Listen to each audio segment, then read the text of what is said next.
पाकिस्तान पर भारत की जवाबी कार्रवाई पर आरएसएस की प्रतिक्रिया सामने आई है, जिन्होंने कहा ऑपरेशन सिंदूर के लिए सरकार और सैन्य बलों का अभिनंदन। तो देखिए भारत की जवाबी कार्रवाई पर आरएसएस का बयान। ऑपरेशन सिंदूर के लिए सरकार और सैन्य बलों का अभिनंदन। भारत की कार्रवाई ने देश के स्वाभिमान और हिम्मत को बढ़ाया है। आतंकियों पर कार्रवाई देश की सुरक्षा के लिए जरूरी और अपरिहार्य कदम। तो देखिए आरएसएस का ये बयान बहुत महत्वपूर्ण ये स्टेटमेंट हो जाता है, जिसमें काफी सेना को लेकर के बड़ी बातें कही गई हैं। राष्ट्रीय संकट की घड़ी में पूरा देश तन मन धन से सरकार और सैन्य बलों के साथ है। ऑपरेशन सिंदूर के लिए सरकार और सैन्य बलों का अभिनंदन आरएसएस ने किया है। भारत की कार्रवाई देश के स्वाभिमान को बढ़ाने वाली है। आतंकियों पर कार्रवाई देश की सुरक्षा के लिए जरूरी भी है और अपरिहार्य कदम। संकट की घड़ी में पूरा देश तन मन धन के साथ सरकार और सैन्य बलों के साथ खड़ा है। भारत ने पाकिस्तान की हर एक कोशिश को, हर एक जुर्रत को जिस तरीके से नाकाम किया है, उसे धूल चटा दी है, उसे उसकी औकात याद दिला दी है। ऐसे में आरएसएस का ये बड़ा बयान, संकट की घड़ी में पूरा देश तन मन धन से सरकार और सैन्य बलों के साथ है। सेना की इस कार्रवाई पर उनकी प्रशंसा कर रहे हैं। अभिनंदन आरएसएस की तरफ से किया गया है। और सीधे आपको लिए चलते हैं न्यूज रूम, जहां मेरे सहयोगी देवनाथ हमारे साथ लाइव जुड़ गए हैं। देवनाथ, क्या कुछ अपडेट आपके पास, जितनी डेवलपमेंट्स हो रही हैं, ऑनगोइंग जितनी भी एक्टिविटीज हैं, उसके मद्देनजर? बिल्कुल प्रीति, मैं कहूँगा सबसे बड़ी खबर तो यही है, जैसा कि आपने बताया कि राष्ट्रीय स्वयंसेवक संघ के मोहन भागवत ने पहली बार इनका बयान आया है और उन्होंने साफ तौर पर कहा है कि हम देश की सेना के साथ खड़े हैं। इस बयान के बहुत मतलब होते हैं, समझिए जरा इसको, कि इस दौर में जब तमाम सारे देशवासी सरकार के साथ खड़े हैं, तब मोहन भागवत ने यह कहा है कि सरकार के साथ तन मन धन से खड़े हैं। और आरएसएस कितना बड़ा संगठन है, तो जाहिर सी बात है कि बहुत बड़ी खबर है। अजीत जी हमारे साथ। अजीत जी बताइए, जब आरएसएस के चीफ ये बात कहते हैं कि ये जो है भारत की सेना के साथ हम तन मन धन से जुड़े हैं, तो इसका मतलब तो ये हो गया कि समर्थन फुल है। यानी सेना को जिस तरीके से प्रधानमंत्री मोदी ने छूट दी है, उसके बाद आरएसएस चीफ का ये बयान आना, जाहिर सी बात है कि अब कुछ बड़ा है, बड़ा समर्थन। बिल्कुल, देखिए चाहे विपक्षी दल हो, चाहे पूरे देश में हमने देखा कि सभी लोग एकजुट हैं और एकजुट होकर सरकार का समर्थन कर रहे हैं। और ये हम बॉर्डर पे भी देख सकते हैं। यही वजह है कि भारतीय सेना का भी मोराल बहुत अच्छा है। आपने असदुद्दीन ओवैसी को देखा कि उसने पाकिस्तान मुर्दाबाद के नारे लगाए। आरएसएस पूरी तरह से सपोर्ट कर रहा है। हर एक विपक्षी दल सरकार के साथ है और इसका असर सेना के मोराल पे पड़ता है। और इसीलिए और मोराल तो बहुत अप है, क्योंकि देखिए जिस तरीके से सेना लगातार पाकिस्तान पर चढ़ाई कर रही है और हमारे जाबाज जो विश्व स्तरीय जिस तरीके से सुरक्षा तंत्र को आगे बढ़ा रहे हैं और भारत का मान रहे हैं, हमारी दुनिया में सम्मान बढ़ा रहे हैं, इससे भारत का डंका बज रहा है इस समय। बिल्कुल ठीक कह रहे हैं देवनाथ। भारत का मान ही नहीं, भारत का डंका बज रहा है।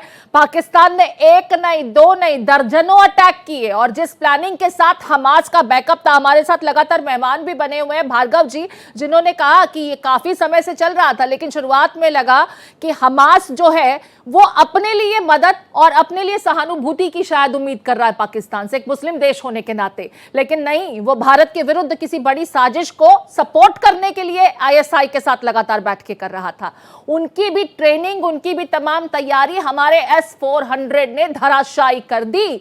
हमारा जो सुदर्शन चक्र चला तो उनकी हर कोशिश विफल हुई। देवनाथ, बिल्कुल, और मैं आपको बताऊं कि जिस तरह से भारत को अंतर्राष्ट्रीय स्तर पर समर्थन मिल रहा है, यह भी बहुत बड़ी बात है। अमेरिका जिससे पाकिस्तान गुहार लगा रहा था, कह रहा था कि हस्तक्षेप कीजिए, आज अमेरिका ने जिस तरीके से पाकिस्तान को दो टूक दिया है जवाब, उससे साफ जाहिर हो गया कि हिंदुस्तान कितनी मजबूती से दुनिया के पटल पर है। और एक और खास बात, टर्की को छोड़ दीजिए तो चीन भी सामने नहीं आ पा रहा है। तो जाहिर सी बात है कि सवाल बहुत सारे उठ रहे हैं। पाकिस्तान अकेला पड़ गया है और जो चाइनीज माल उसके पास था वो पहले ही वो दगा दे गए हैं। तो जाहिर सी बात है हिंदुस्तान एक नए दौर में एक नई कहानी लिख रहा है और पाकिस्तान की बर्बादी की पटकथा जो लिखी जा रही है, आने वाली पाकिस्तान की पीढ़ियां याद करेंगी। लेकिन अजीत जी एक बात बताइए, अमेरिका ने पहली बार जिस तरीके से पाकिस्तान से किनारा किया है, इसका मतलब है कि आर्थिक हित जो है बहुत बड़े हो जाते हैं। इसका मतलब है कि जो बड़ा व्यापार भारत के साथ जो हो रहा है, उससे तो यह है कि अमेरिका ने माना है कि नहीं, पाकिस्तान के साथ उसका भविष्य सुरक्षित नहीं है, उसके व्यापार की असलियत ठीक नहीं है। तो जाहिर सी बात है कि हिंदुस्तान व्यापार के साथ पाकिस्तान के साथ नहीं जाना चाहेगा, अमेरिका इसीलिए हिंदुस्तान के साथ। देखिए, अमेरिका का एक ज़माने में सबसे बड़ा दुश्मन था ओसामा बिन लादेन, और उसको पाकिस्तान ने अपनी टेरिटरी में छुपा कर रखा था, और अमेरिका ने वहाँ बलपूर्वक घुस के उसको मार के उठा के अरब सागर में उसकी कब्र खोदी। भारत के साथ अमेरिका का $100 बिलियन का व्यापार होता है सालाना। चीन के साथ भी $100 बिलियन का व्यापार होता है, उससे भी ज़्यादा। यदि ये दोनों देश पाकिस्तान के साइड जाते हैं तो व्यापार में बिल्कुल दिक्कत आ सकती है, अब दोनों को नुकसान हो सकता है। सबसे बड़ी वजह यही है आर्थिक और आतंकवादियों को। और एक चीज जो आर्थिक प्रीति में बताऊं कि पाकिस्तान को प्रतिदिन जितने यानी लगभग 4 अरब से ज्यादा का जो नुकसान पाकिस्तान को उठाना पड़ रहा है वो तिल तिल कर मर रहा है। और आज तो उसके कर्ज की भी बात है, और हिंदुस्तान वहां भी साफ कर रहा है कि पाकिस्तान कटोरा लेके मजबूर हो जाएगा दुनिया के सामने भीख मांगने के लिए। का जिक्र कर रहे हैं यहाँ पर, इस बीच देखिए लगातार हम आपको कुछ तस्वीरें भी टीवी पर दिखा रहे हैं, लाइव अपडेट्स लगातार आती जा रही है। भारत एक्सप्रेस आपको पल पल की अपडेट बता भी रहा है, दिखा भी रहा है। इस बीच जो आपने जिक्र किया कटोरे का देवनाथ, दुनिया के सामने पाकिस्तान गिड़गिड़ा रहा है। आज एक खबर सामने आई कि अपने आर्थिक सहयोगियों से भीख मांग रहा है पाकिस्तान, और ज्यादा लोन देने की गुहार लगाई गई है उसकी तरफ से। और 48 घंटों में ही जब वो भीख मांगने पर उतर आया है तो उसकी औकात समझ में आ गई है। घुटनों पर भारत ने पाकिस्तान को ला दिया है। पाकिस्तानियों के कंधे झुके हुए हैं, वहां के सैनिक जो है रिजाइन कर रहे हैं। मतलब साफ है कि आपके पास उड़ने के लिए ईंधन नहीं है, आपके पास तेल नहीं है, आपके पास आटा दाल तो है ही नहीं, आप लड़ोगे कैसे? और जो चाइनीज माल आप छोड़ रहे थे हिंदुस्तान के खिलाफ वो तो फुस हो गए। तो जाहिर सी बात है, न तो आपके पास रणनीति थी, न आपके पास विजन था, सिर्फ और सिर्फ आतंक की एक फैक्ट्री थी जिसको भारत ध्वस्त कर रहा है, लगातार ध्वस्त कर रहा है। आप ये बताइए, ये जो चोट है, खास करके सेना तो चोट पहुंचा रही है, लेकिन आर्थिक तौर पे जिस तरीके से पाकिस्तान को चोट पहुंच रही है, इससे तो पाकिस्तान 3 दिन भी नहीं खड़ा रह सकता। बिल्कुल, उनका जो फॉरेक्स रिजर्व है वो 1 महीने से ज़्यादा सामान नहीं मंगा सकता है, मतलब पाकिस्तान में। और इकोनॉमिक कंडीशन वहाँ पर इस तरह से है कि आटा 250 रुपये किलो मिल रहा है, चिकन 500 रुपये किलो मिल रहा है, नींबू 900 रुपये किलो मिल रहा है, टमाटर 500 रुपये किलो मिल रहा है। तो वहाँ का क्या हाल है? और फिर जब इंडियन, ठीक है, इस बीच ये तस्वीरें भी देखना बहुत जरूरी हो जाता है। सीसीटीवी में कैद पाकिस्तान के हमले की तस्वीरें आपको हम लगातार दिखा रहे हैं। पुंछ की तस्वीरें थी जो आप अपनी टीवी स्क्रीन पर देख रहे थे, और ये तस्वीरें बीती रात की जब पाकिस्तान की तरफ से भारत पर हमला किया गया, जिसके बाद भारत ने जब रिटेलिएट किया तो धुआं धुआं हो गया पाकिस्तान। सीसीटीवी में कैद हुई थी वो तस्वीरें, और ये बीती रात की तस्वीरें लगातार ये बयां करती हुई कि किस तरीके से भारत पाकिस्तान के बीच जो स्थितियां हैं काफ़ी तनावपूर्ण हैं, और भारत जब पाकिस्तान को जवाब दे रहा है तो पाकिस्तान घुटनों पर आ गया। देवनाथ, आप अपनी चर्चा पूरी कर सकते हैं। बिल्कुल, मैं ये सवाल कर रहा हूं। देखिए, दर्शकों को समझना पड़ेगा कि पाकिस्तान ने इस बार बड़ी गलती कर दी है। अंतर्राष्ट्रीय स्तर पर उसकी घेराबंदी शुरू हो गई है। इसके अलावा जो उनका जो लोकल लोग हैं, जो पाकिस्तानी हैं, वो भी अब सेना के साथ खड़े नहीं अजीत जी, और वो विद्रोह कर रहे हैं। पाकिस्तान में इमरान के खिलाफ, इमरान के पक्ष में लोग नारेबाजी कर रहे हैं, और सेना के खिलाफ। मुनीर कहाँ गायब है? 24 घंटे से पता नहीं लग रहा है, और जिस तरीके से वो गायब है उससे कई अटकलें लग रही। हिंदुस्तान में तो ये भी खबरें चलने लगी हैं कि उसको हटा के किसी और जनरल की बात अभी तो संसद में शहबाज शरीफ को लेकर के चर्चा भी शुरू हो गई है। जानकारी यह मिली कि पाकिस्तान की संसद में यह कहा गया कि हमारा प्रधानमंत्री गीदड़ है, जो भारत के प्रधानमंत्री का नाम तक लेने से डर रहा है। बिल्कुल, ये बात देखिए कितनी हास्यास्पद है कि वो मुल्क जो हिंदुस्तान से मुकाबले का ख्वाब देख रहा है, उसका पाकिस्तान, उसका पीएम गायब है, उसका सेनाध्यक्ष गायब है। जाहिर सी बात है, मनोबल बहुत गिरा हुआ है। और जिस तरीके से ताबड़तोड़ ड्रोन हमले हुए और वहां पर अफरा तफरी मची, पाकिस्तानी हाय तौबा करने लगे, और वो कह रहे हैं हिंदुस्तान से क्यों भैया, हिंदुस्तान से तुम क्यों लड़ने चले हो? तुम्हारी औकात तो आटे और दाल खरीदने की है नहीं। तो जाहिर से विद्रोह तो लोकल लेवल पे है, बहुत बड़ा विद्रोह है। और सबसे बड़ा सवाल कि उनके जो मिलिट्री जनरल हैं आसिम मुनीर, वो पिछले 3-4 दिन से दिखाई नहीं दे रहे हैं।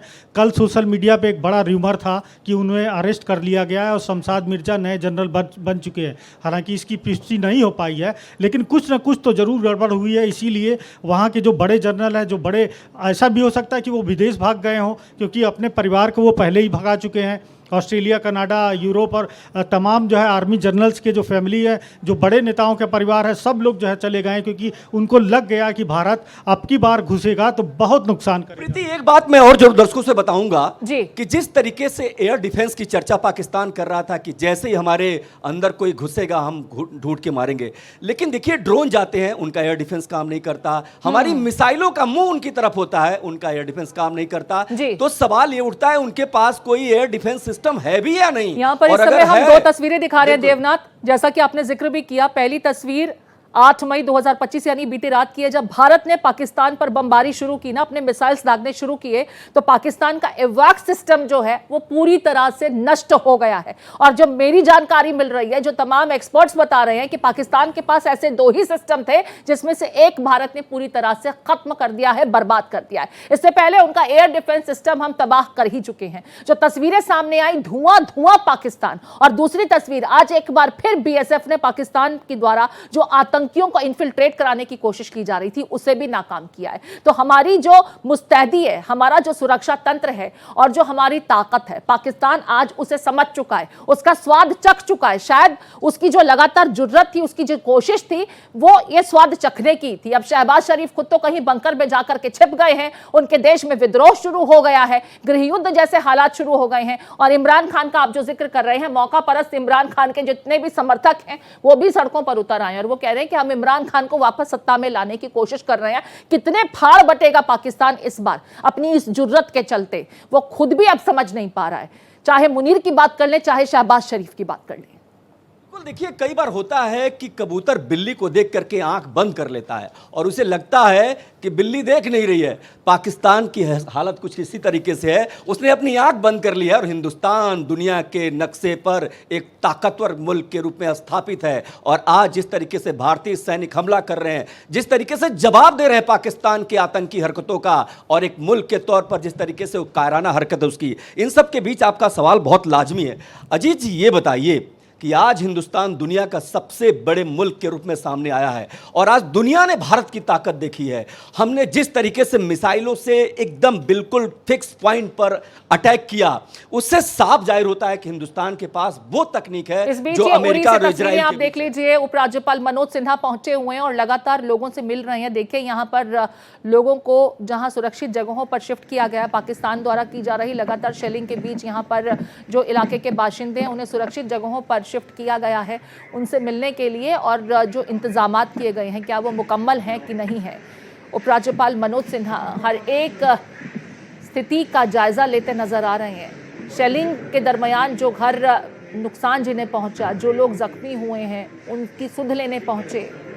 आज मुख्यमंत्री भी घायलों की सुध लेने के लिए अस्पताल पहुंचे थे। और ये तस्वीरें उरी से लगातार आती हुई आपको बता दें कि स्थानीय लोगों को बंकर में छिपाया गया है, सुरक्षित जगहों पर शिफ्ट किया गया है। और कई लोगों को आपने देखा कि लोग इकट्ठा थे, जिनमें महिलाएं और बच्चे हैं, और मौसम भी काफ़ी ख़राब बना हुआ है। ऐसे में उनके लिए ये इंतजामात प्रशासन की तरफ से किए गए हैं। उनसे बातचीत करते नजर आए उपराज्यपाल मनोज सिन्हा। ये तस्वीरें भी आपको देखनी चाहिए। दूसरी तस्वीर में आप देखिए, मुख्यमंत्री उमर अब्दुल्ला आज अस्पताल पहुंचे, जम्मू पहुंचे थे। अब से कुछ देर पहले की तस्वीरें हैं ये, जब घायलों से मिलने के लिए पहुंचे। लगातार आपको बता दें, पाकिस्तान की तरफ से शेलिंग की जा रही है और ये देखिए लोगों से बातचीत भी कर रहे हैं उपराज्यपाल मनोज सिन्हा। जरा सुन लेते हैं। मैं चाहूँगी स्टूडियो से इस ऑडियो को अप कर दिया जाए।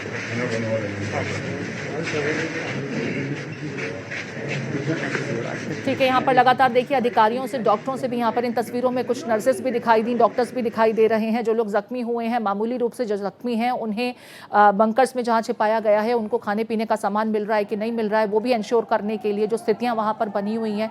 क्योंकि देखिए संजीदा हालात हैं और ऐसे में प्रशासन की तरफ से ये जिम्मेदारी बनती है कि हर एक जो नागरिक है उसकी सिक्योरिटी को इंश्योर किया जाए। हर एक तैयारी जो है यहाँ पर मुकम्मल है कि नहीं है, इंतजामात मुकम्मल है कि नहीं है, उसे इंश्योर करना बहुत ज़रूरी है।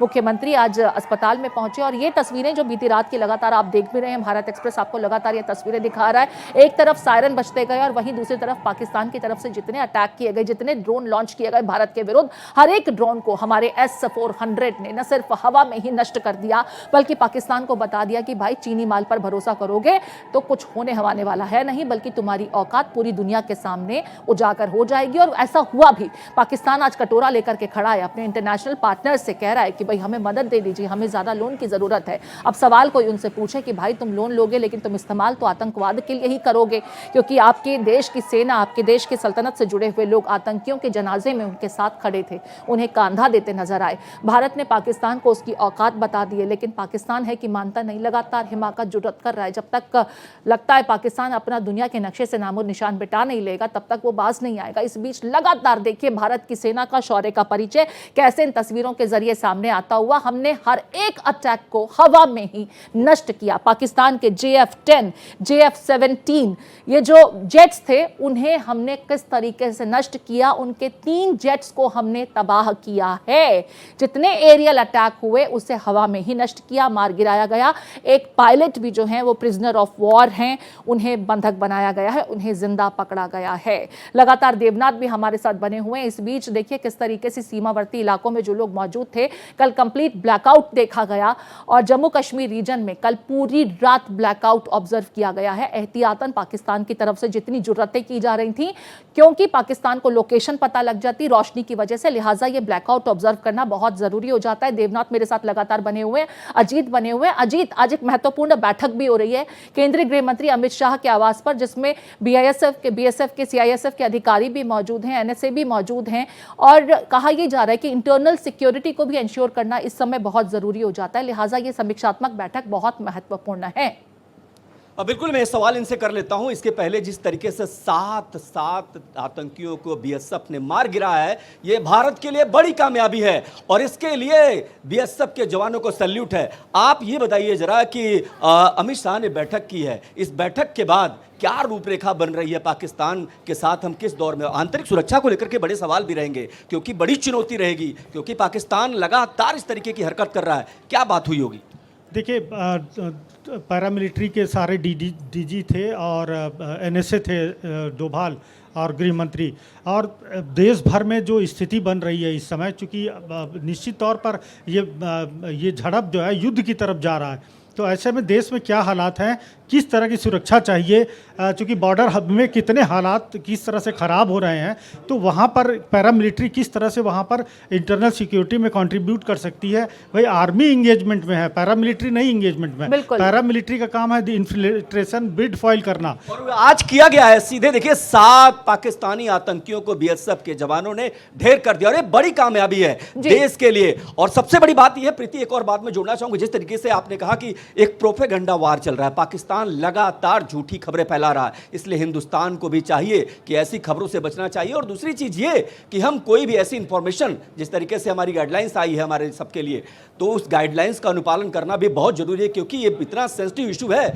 जहां पर हर दुश्मन देश हमारे किसी भी सूचना तंत्र का इस्तेमाल करके एक उसका लाभ उठा सकता है। तो जाहिर सी बात है कि खबरें देने से पहले हम सबको सोचना चाहिए, उसके बारे में तहकीकात करनी चाहिए और जो एक गाइडलाइन है उसका भी ध्यान रखना पड़ेगा। लेकिन एक चीज और बताता हूं मैं आपको कि पाकिस्तान ने पिछले 2 दिनों से, आप ये देखिए कि कल जिस तरीके से एक के बाद एक कई शहरों पर अटैक किया, उसके बाद पाकिस्तान का झूठा प्रधानमंत्री सीधे इनकार कर देता है, कहता हमने भारत पर कोई हमला नहीं किया, हमने कोई कार्रवाई नहीं की। पाकिस्तान मिसाइल्स बरामद हुई और पूरी इंटरनेशनल मीडिया देख रही है। देवनाथ, शहबाज शरीफ तो मुझे लगता है सिर्फ झूठ बोलने के आदी हो चुके हैं और उनके झूठ बोलने से उनकी देश की जनता भी अब त्रस्त आ चुकी है। शायद यही वजह है कि जब भारत की तरफ से पाकिस्तान में दोबारा मिसाइल दागे गए और हमारे जो मिसाइल्स थे वो सटीक बैठ रहे थे, उन्होंने उनके एवैक्स को तबाह किया, पाकिस्तान में त्राहिमाम शुरू हुआ और अपनी ही देश की जनता अपनी सरकार का विरोध करने लगी। सोशल मीडिया पर वो तस्वीरें भी सामने आ रही हैं जो लोग कह रहे हैं कि भारतीय सेना आती है, वो आप पर अटैक करती है, सटीक अटैक है वो, तो गनीमत मानिए कि अभी आपकी सेना पर अटैक नहीं कर रहे हैं, अभी सिर्फ आतंकी ठिकानों पर या इस तरह के जो संबंधित एस्टैब्लिशमेंट से सिर्फ उनको वो टारगेट कर रहे हैं, उन्हें तबाह कर रहे हैं। अगर गलती से आपकी सेना के किसी सिस्टम पर, किसी लोकेशन पर अटैक कर दिया तो फिर तो आप कहीं के बचेंगे ही नहीं। वो वीडियोस भी हमने अपने दर्शकों को दिखाए हैं कि पाकिस्तान में खुद ही वहां की जनता, वहां की सरकार से त्रस्त आ चुकी है, वहां की सेना से त्रस्त आ चुकी है, कभी भी तख्ता पलट हो सकता है।